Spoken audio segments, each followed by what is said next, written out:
Mustafizur Rahman IPL খেলতে পারবে না সে বিষয়ে আপনারা সবাই জেনে গিয়েছেন। তবে মুস্তাফিজুর রহমান কি কারণে আইপিএল খেলতে পারবে না সেটাও আপনারা জানেন।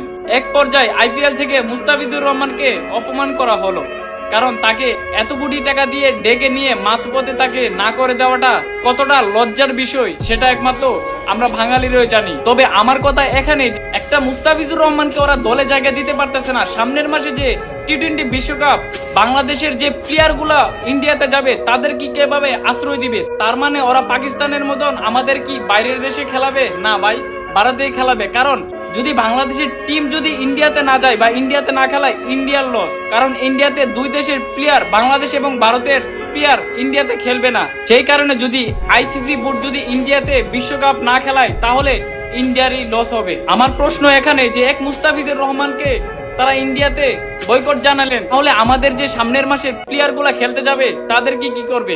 আমাদের বাংলাদেশের যতগুলা নিউজ আছে তাদেরকে জানাই, ইন্ডিয়ার কোনো আইপিএল এর নিউজ এই বাংলাদেশে চলবে না। আর এই চ্যানেলে ইন্ডিয়ার আইপিএল এর নিউজ দেখা যাবে, সেই চ্যানেলকে আমরা বাংলাদেশের মানুষ বয়কট জানাবো।